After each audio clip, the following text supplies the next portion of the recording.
Halo Sobat Jatim, kembali lagi di podcast Ruang Informasi. Masih bersama saya Yohannes Fandi yang akan menjadi host kamu dalam episode ke-38 kali ini.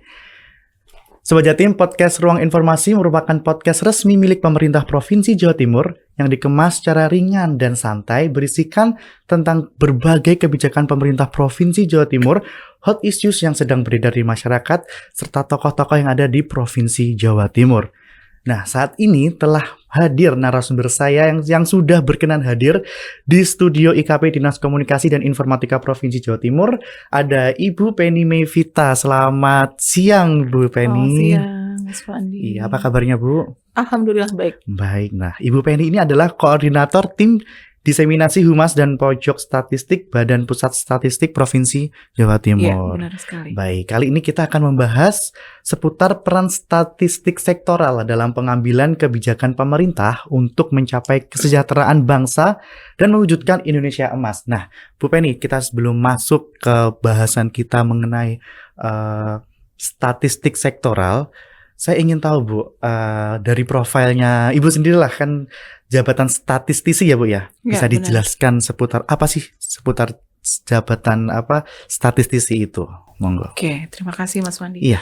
Jadi di Badan Pusat Statistik itu kita punya berbagai macam jenis jabatan. Salah satunya adalah statistisi. Statistisi itu adalah pegawai negeri sipil di mana dia bertugas dan bertanggung jawab dan memiliki kewenangan serta hak penuh oleh pejabat yang berwenang untuk melakukan kegiatan statistik pada instansi pemerintah. Jadi statistisi itu tersebar, nggak cuma ada di BPS aja, tapi ada juga di dinas atau stakeholder lainnya, seperti itu. Jadi statistisi ini beragam tingkatannya. Ada yang statistisi madya, ada yang statistisi muda, ada yang statistisi pertama. Jadi mereka memiliki level jenjang masing-masing, seperti itu. Nah, dalam melaksanakan tugasnya, seorang statistisi itu biasanya mereka kayak mengumpulkan angka kredit seperti itu, Mas. Kalau dulu ya, kalau kita kan dulu fungsional ya, fungsional statistisi. Tapi semakin ke sini itu sekarang kami tidak hanya mengumpulkan angka kredit, tapi sudah lebih ke penilaian itu berdasarkan dari prestasi yang udah dicapai oleh masing-masing statistisi itu sendiri, seperti itu. Berarti seputar kegiatan statistik ya, ya statistisi itu. Oke, baik. Untuk jadi pada kali ini kita akan membahas fokusnya di statistik sektoral ya, Bu ya. Di mana ada 3 jenis statistik ya, Bu ya. Ada statistik dasar, sektoral, dan khusus. Di mana dasar itu pemanfaatnya berskala makro yang mungkin penanggung jawabnya adalah BPS sendiri. Nah, untuk yang statistik sektoral ini akan bersama kita bahas ya, Bu ya. Nah, untuk statistik khusus ini yang ditujukan untuk pemenuhan kebutuhan spesifik yang dilakukan oleh organisasi atau perseorangan. Nah, statistik sektoral sendiri itu apa, Bu? Apa perannya dan juga manfaatnya? Mungkin bisa dijelaskan ke Sobat Jatim secara jelas, Bu, supaya tahu bahwa statistik sektoral ini apa dan perannya apa, seperti itu. Oke. Ya. Baik. Tentang statistik sektoral, jadi instansi pemerintah itu dalam melaksanakan tugas dan fungsinya pasti kan butuh data ya, Mas ya. Betul. Jadi dalam bentuk apapun itu data itu. Nah, data itu kan diperlukan oleh instansi pemerintah, salah satunya adalah untuk mengukur performa atau kinerja dari tugas dan fungsi yang telah dilakukan. Jadi bisa juga data tersebut dipakai untuk melakukan perencanaan kegiatan pencapaian tujuan dari instansi itu sendiri. Nah, tanpa data mungkin kita sulit ya untuk mengetahui sejauh mana sih peranan yang sudah dilakukan oleh instansi pemerintah sesuai dengan tugas dan fungsinya. Serta akan sulit untuk menentukan langkah ke depan kira-kira kita mau menentukan kebijakan apa kalau misalnya sebelumnya kita nggak punya data pendukung sebelumnya. Nah, sesuai dengan Undang-Undang Statistik Undang-Undang Statistik nomor 16 tahun 1997, statistik yang seperti disampaikan Mas Wandi terbagi menjadi 3, statistik dasar, statistik sektoral, dan statistik khusus. Nah, untuk statistik dasar pengampunya adalah BPS. BPS sendiri berarti sudah dikelola oleh BPS gitu. Kalau statistik dasar. Nah, untuk yang statistik khusus memang statistik sektoral berbeda dengan statistik dasar. Kalau statistik sektoral itu data-data yang dihasilkan dan dimanfaatkan oleh instansi pemerintah di lingkup di mana lingkup tugas dan fungsinya menjadi tugas masing-masing dari instansi tersebut. Nah, data statistik sektoral yang bersifat khusus dan spesifik pada sektor tertentu mungkin menghasilkan hasil-hasil, dan hasil tersebut dibutuhkan oleh instansi tersebut. Oh, berarti statistik khusus itu ditujukan untuk pemenuhan kebutuhan spesifik ya Bu ya, oleh organisasi atau perorangan tadi itu ya. Iya. Mungkin saya bisa kasih contoh. Jadi misalnya seperti ini, ada data jumlah siswa. Data jumlah siswa sekolah itu biasanya kan dikeluarin sama Dinas Pendidikan tuh. Nah, Dinas Pendidikan ngeluarin data itu. Kemudian ada juga data terkait data telur unggas, produksi telur unggas yang disiapkan oleh Dinas Peternakan. Nah, seperti itu. Nah, data-data itu tuh adalah salah satu jenis data sektoral yang dihasilkan oleh dinas-dinas terkait. Oleh OPD terkait. Iya, betul sekali. Seperti itu. Itu sektoral ya Bu? Iya, itu yang sektoral. Yang itu berarti untuk yang sektoral itu perlu nggak Bu untuk mungkin mendapatkan rekom dari BPS, atau memang statistik yang dikeluarkan oleh mereka udah bisa di-share atau bagaimana? Perlu sekali. Jadi di kami itu ada namanya aplikasi rekomendasi kegiatan statistik, romantik ya namanya ya. Jadi pada saat dinas atau OPD itu melakukan kegiatan statistik, itu mereka bisa mengajukan judul kegiatannya, rancangan kegiatannya, rancangan survei yang akan mereka lakukan ke kami. Nanti kami BPS bertugas melakukan pengecekan terkait standar datanya seperti apa, kemudian teknik pengambilan sampelnya seperti apa. Nah, seperti itu nanti kami cek terlebih dahulu. Berarti dalam menyelenggarakan kegiatan statistik sektoral yang ada di lingkup OPD atau instansi terkait itu harus mendapatkan rekom BPS ya Bu ya, dengan menggunakan tools, salah satunya tadi adalah romantik tadi ya, yang bisa diakses oleh OPD-OPD yang ada. Oh, baik. Untuk proses bisnis atau berjalannya statistik sektoral sendiri bagaimana Ibu? Oke, untuk proses bisnis statistik sektoral itu dibagi menjadi dua. Jadi yang pertama adalah proses bisnis dalam pengaturan kewenangan pelaksanaan statistik sektoral. Jadi pada proses kewenangan pelaksanaan ini ditentukan bagaimana kegiatan statistik sektoral itu dilaksanakan oleh instansi sektoral yang mengampu dan memiliki tugas dan fungsi pada sektor tersebut. Kemudian misalnya data-data yang spesifik dibutuhkan oleh sektor pendidikan, nah itu dihasilkan oleh Kementerian Pendidikan dan Dinas Kependidikan. Nah, data-data yang spesifik digunakan pada sektor kesehatan juga dihasilkan oleh Kementerian Kesehatan atau Dinas Kesehatan. Begitu pula dengan sektor-sektor lainnya yang diampu oleh kementerian atau dinas-dinas yang terkait. Nah, yang kedua itu proses bisnisnya dalam menghasilkan data. Proses bisnis dalam menghasilkan data sektoral itu sendiri. Artinya seperti ini, bahwa sebuah data itu kan pasti dihasilkan dalam sebuah kegiatan statistik, entah itu bentuknya sensus entah itu bentuknya survei, atau bentuk pendataan atau kompilasi data. Itu merupakan rangkaian dari suatu kegiatan untuk menghasilkan data statistik.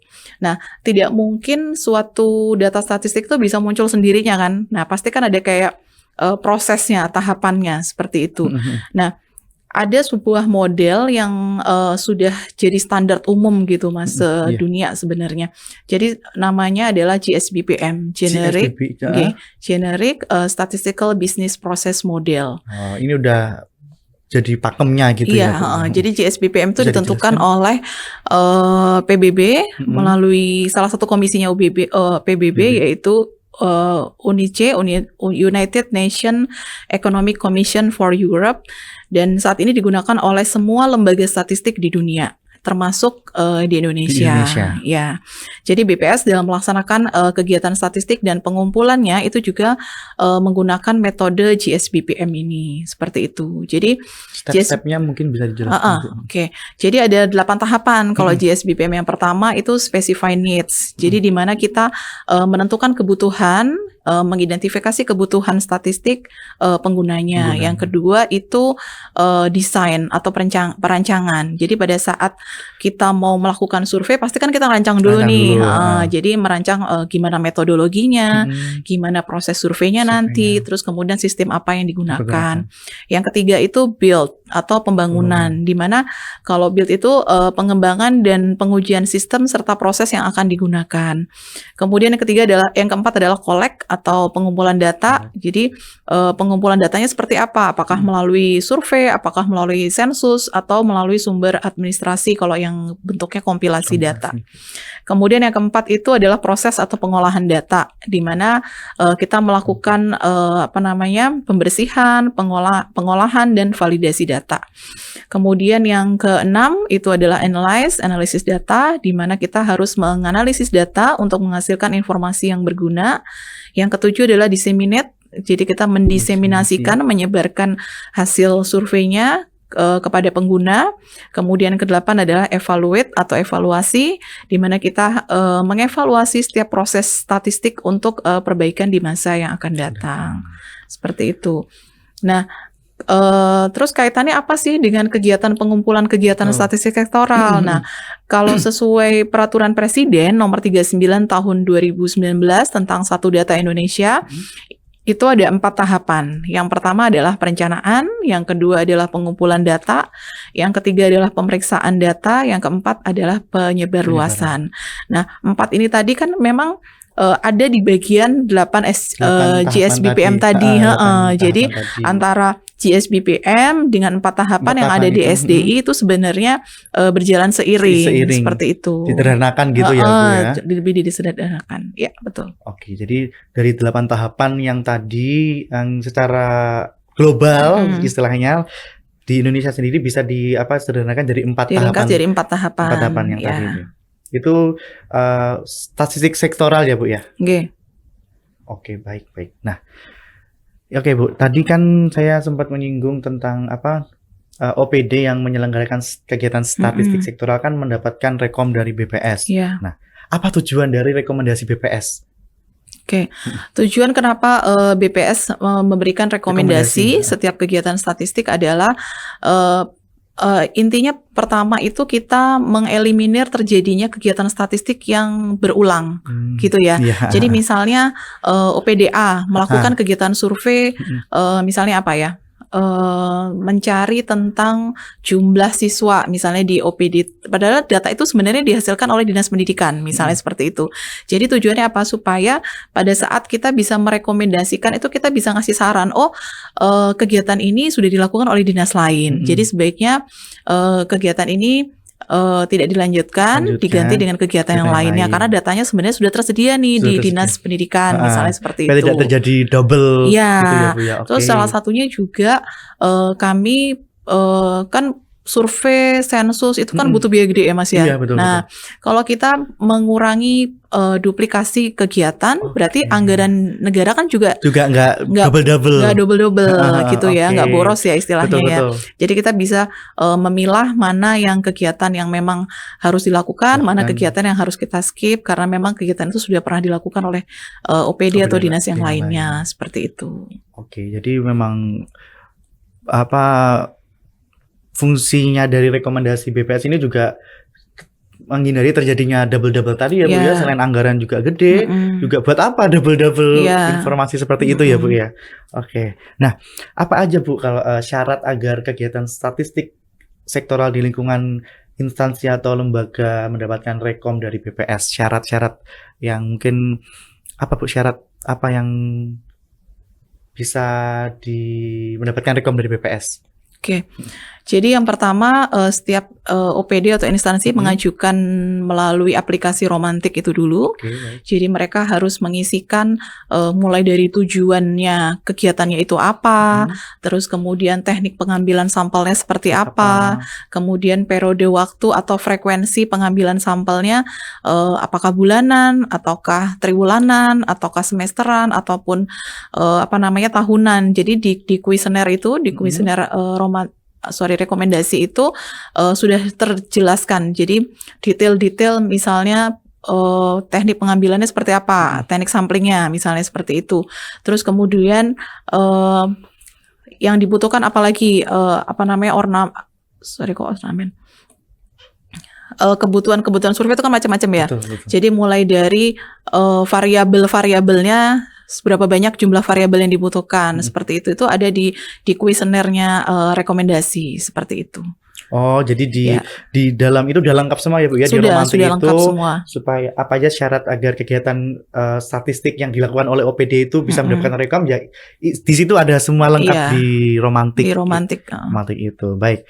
Bu, ini saya mau tanya, ini statistik sektoral itu kan bisa diselenggarakan di instansi atau lembaga negara itu secara mandiri, juga bisa bekerja sama dengan BPS. Iya. Nah, di Jawa Timur sendiri ini bagaimana penyelenggaraan statistik oleh lembaga atau OPD di lingkup Pemprov Jatim ini, Bu? Oke. Penyelenggaraan statistik sektoral di lingkup Pemprov Jatim, di mana BPS kita sebagai pembina data itu tahun ini kita sudah sebagai pembina kita memiliki total 51 pegawai, di mana 51 pegawai itu ditugaskan sebagai LO pembina data di setiap 64 produsen data. Oh. Jadi kita sudah tersebar. Jadi kayak masuk ada orang 50 BPS masuk ke semua itu. Oke, baik. Jadi istilahnya satu pegawai, satu dinas atau satu OPD gitu ya. Jadi sudah dibagi-bagi nih. Misalnya ada si A bertugas di Diskominfo, ada si A, si B yang bertugas di Dinas Pertanian, seperti itu. Jadi masing-masing pegawai sudah memiliki tugasnya di masing-masing OPD tadi. Nah, tugas mereka apa? Tugas mereka adalah memberikan pembinaan kepada dinas-dinas tersebut, menjelaskan bagaimana sih pengumpulan data yang bagus, gimana caranya menghasilkan penelitian atau hasil-hasil survei-survei terkait dengan pengumpulan data yang dibutuhkan oleh instansinya masing-masing, seperti itu. Kemudian setiap orang ini memiliki tugas untuk selain melakukan pendampingan, mereka juga bertugas menanyakan ke OPD-nya, kira-kira OPD itu kebutuhannya apa ya terkait dengan pendampingan yang dilakukan oleh BPS. Jadi setiap dinas itu kan pasti kebutuhannya beda-beda. Nah, jadi otomatis pendampingan yang diberikan nggak mungkin nih kita seragamin semuanya setiap OPD. Pasti pendampingannya beda-beda sesuai dengan kebutuhan dari dinasnya masing-masing. Kayak misalnya dinas pendidikan kebutuhannya apa, dinas kominfo kan itu beda-beda ya Bu ya. Saya kasih contoh misalnya seperti kami juga membina salah satunya rumah sakit yang ada di bawah Pemprov Jatim. Nah, setiap rumah sakit itu membutuhkan salah satunya adalah memforecast jumlah pasiennya. Jadi mereka butuh pendampingan bagaimana caranya kami tahu forecast atau ramalan jumlah pengunjung kami, pasien kami. Karena mereka butuh data itu untuk apa? Mereka butuh data itu untuk bisa merencanakan kira-kira tahun ke depan anggaran yang kami butuhkan terkait dengan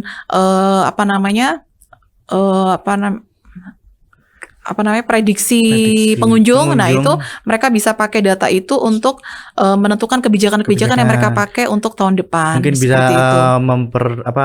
memperbaiki layanan juga seperti itu salah satunya itu.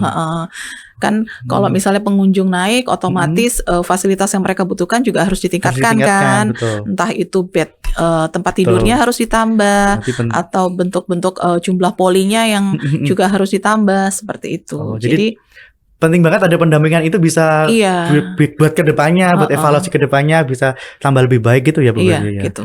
Oh, jadi secara nggak langsung ada di setiap OPD itu udah ada orangnya BPS yang tersebar itu untuk meninjau, untuk membina seperti itu ya Bu ya. Oke, Bu, untuk memperkuat sistem statistik nasional atau SSN dengan data sektoral yang berkualitas, apa aja bentuk pembinaan dari BPS Jatim? Oke, mungkin hampir mirip yang tadi saya sampaikan tadi. Jadi kita sudah mulai masif ya 2-3 tahun ini untuk melakukan pendampingan ke dinas-dinas, ke OPD. Itu tadi salah satunya bentuk pendampingannya. Kalau dulu kita lebih ke membantu mereka melakukan pengisian metadata statistik atau rekomendasi statistik. Tapi kalau sekarang kami salah satunya juga bertanya kepada mereka kira-kira kebutuhannya dinas itu dengan adanya pendampingan dari BPS tuh kebutuhannya apa. Apa? Jadi kami menjaring keinginan masing-masing OPD. Jadi setiap OPD beda-beda nih keinginannya. Ada yang kami ingin bikin ini survei kepuasan masyarakat di OPD-nya. Nah, kami bantu gimana sih caranya menyusun SKM yang baik seperti itu. Gimana caranya melakukan analisis atau gimana caranya mendiseminasikan hasil survei SKM-nya masing-masing seperti itu. Jadi lebih ke kebutuhan masing-masing dari dinas atau PD-nya tadi seperti itu. Jadi bentuk pembinaannya kan memang dari berbagai OPD itu kan beda-beda ya Bu lain-lain, ya. Lain-lain. Jadi kebutuhannya macam-macam. Berarti BPS itu menangani semua ya Bu ya, pembinaannya beda-beda itu. Iya, sebisa mungkin kami layani. Sebisa mungkin karena kan juga banyak Bu kebutuhannya per OPD kan juga beda-beda juga kan ya Bu ya. Nah, berarti membutuhkan statistik yang berkualitas juga ya Bu ya. Nah, statistik yang berkualitas ini merupakan salah satu yang dibutuhkan untuk ini Bu, mewujudkan Indonesia Emas 2045. Bagaimana menurut Anda terkait statement ini Bu? Oke, seperti yang udah disampaikan oleh Bapak Presiden, Bapak Joko Widodo dalam berbagai kesempatan menyatakan bahwa data merupakan kekayaan negara yang sama berharganya dengan minyak bumi, mungkin seperti itu ya. Data in the new oil. Jadi kita mendalami bahwa pernyataan Presiden tersebut itu dari sisi tataran teknis pelaksanaan statistik sektoral jelas bahwa data statistik itu dibutuhkan oleh pemerintah dalam tingkatan manapun, baik pusat, kemudian tingkat provinsi, kabupaten kota, dan seterusnya.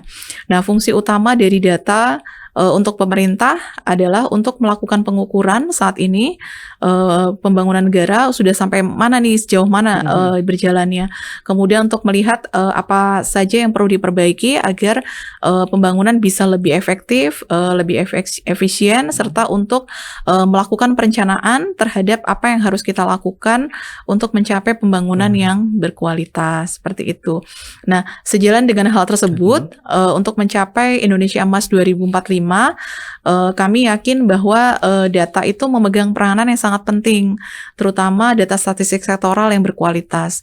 Karena dengan pembangunan Indonesia, jika dilakukan melalui instansi pemerintah yang menangani sektor-sektor sesuai dengan tugas dan fungsinya masing-masing, maka semua perencanaan, monitoring, dan evaluasi yang menuju pencapaian Indonesia Emas 2045 itu bisa dilakukan dengan baik.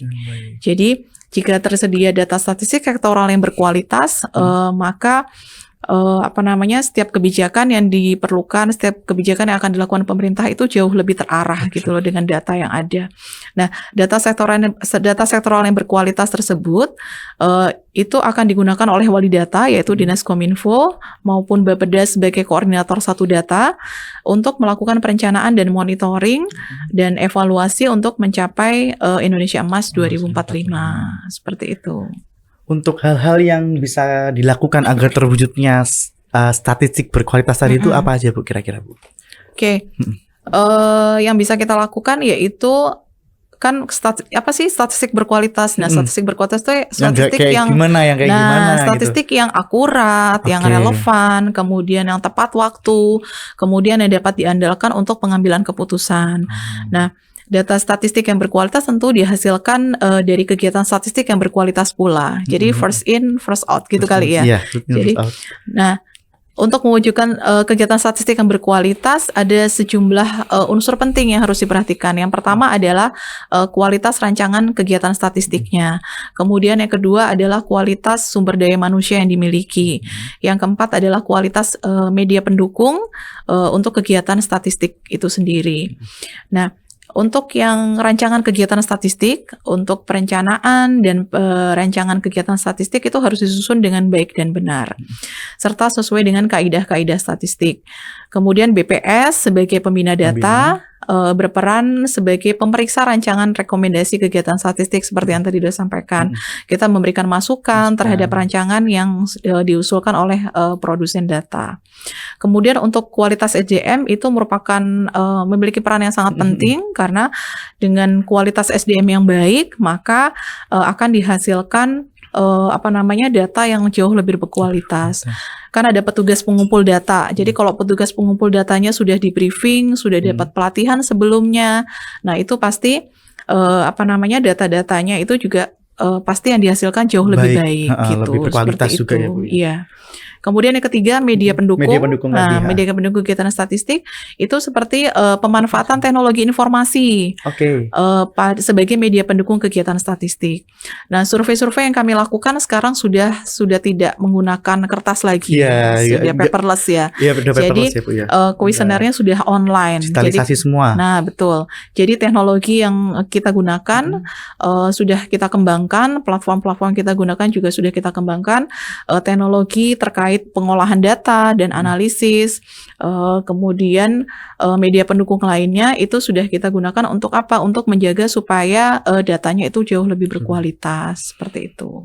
Oke, berarti untuk yang media pendukungnya yang dari paperless ke digital ini ada perbedaan nggak Bu kira-kira Bu? Kayak mungkin lebih ringkas atau lebih cepat atau lebih akurat daripada yang dulu? Kalau perubahan dari paperless ke digitalisasi itu pertama pada awal-awal mungkin agak sedikit kagok ya yang petugasnya karena biasanya kan nulis kayak gitu kan, terus harus sekarang pakai gadget seperti itu. Jadi dari sisi kecepatan waktu jauh lebih cepat. Kalau dulu kan butuh proses ngentri, kan, dari ngentri, nginput, terus belum ada validasi dan sebagainya. Nah, kalau sekarang di lapangan mereka sudah harus bisa mengentri hasilnya. Jadi kita di pusat itu bisa cepat langsung dapat hasil entrian yang di lapangan seperti itu. Jadi lebih mempersingkat waktu dibandingkan dibandingkan yang dulunya pakai kertas seperti itu. Nah, kemudian ada plus minusnya ya. Jadi kalau kekurangannya mungkin ada beberapa area itu yang sinyalnya agak-agak maksud saya itu. Ya, jadi internetnya agak-agak sinyal kurang bagus. Jadi daerah-daerah tertentu kan ada yang ada di atas gunung atau di posisi-posisi tertentu itu yang mungkin agak jadi hambatan bagi petugas untuk tidak bisa memberikan hasilnya secepat seperti teman-teman petugas lain yang sinyalnya lebih kuat seperti itu. Tapi sampai saat ini kan terus ada pengembangan terus berkembang. Karena ada perbaikan terus. Karena juga menurut saya zaman sekarang memang harus berdigital Bu, karena juga cepat juga ya Bu ya, seperti itu. Nah, apakah BPS ini telah melakukan beberapa kegiatan Bu untuk meningkatkan literasi dan edukasi mengenai pentingnya statistik kepada masyarakat? Mungkin ada contoh-contoh kegiatan yang langsung terjun ke masyarakat gitu Bu tentang literasi dan edukasi mengenai statistik ini. Jadi dalam hal penyediaan data statistik oleh BPS tuh masyarakat itu perannya sangat penting ya Mas ya. Jadi mereka kan sebagai respondennya kita nih pada saat kita melakukan survei atau sensus. Nah, kita terus melakukan sosialisasi terkait apa sih pentingnya data gitu ya. Apa sih pentingnya data, sejauh mana sih data itu memang benar-benar penting. Keterbukaan mereka, kejujuran mereka menjawab setiap pertanyaan yang kita berikan itu memberikan imbas yang sangat baik, sangat positif terhadap hasil yang survei yang kita hasilkan. Jadi kami benar-benar memberikan sosialisasi apapun dari media massa, dari media online, kemudian juga kami ada pojok statistik, jadi literasi masyarakatnya macam-macam. Jadi kami juga deketin ke teman-teman mahasiswa. Nah, kebetulan kami juga punya pojok statistik di Jawa Timur, ada 52 pojok statistik di 52 kampus. 52 pojok statistik di 52 kampus. 52 kampus se-Jawa Timur. Jadi teman-teman mahasiswa ini kami nyebutnya agen statistik. Mereka jadi kepanjangan tangan kami supaya mereka dapat membantu kami pada saat kami ada kegiatan-kegiatan yang terkait dengan survei ataupun sensus. Jadi teman-teman mahasiswa tadi kami berikan edukasi, kami sharing knowledge tentang kegiatan-kegiatan yang ada di BPS. Jadi mereka bisa menjelaskan ke keluarganya, ke teman-temannya juga, ke yang lain-lainnya tentang pentingnya memberikan data yang sejujurnya dan sesuai dengan real kenyataan. Karena jangan sampai kalau misalnya survei, misalnya contohnya gini ya, ada pertanyaan tentang berapa sih kebutuhan berasnya seminggu terakhir gitu misalnya ya. Terus ternyata si responden menjawab, kebutuhan beras kita cuma 2 kilo nih seminggu misalnya gitu. Artinya begitu dianalisis ternyata kebutuhan beras di daerah tersebut rendah gitu kan. Nah, pada saat data itu dipakai untuk penentuan kebijakan, kemudian ternyata kebijakannya kurang pas. Karena dasarnya apa? Karena bisa jadi datanya juga kurang pas gitu kan. Jadi makanya harapan kami masyarakat bisa benar-benar memberikan jawaban sesuai dengan kenyataan apa yang mereka rasakan, yang terjadi, tidak ditambahkan juga tidak dikurangi. Supaya apa? Supaya hasilnya tujuan kita melakukan penelitian itu jelas dan efeknya itu kemana-mana kan hasil penelitian itu kan.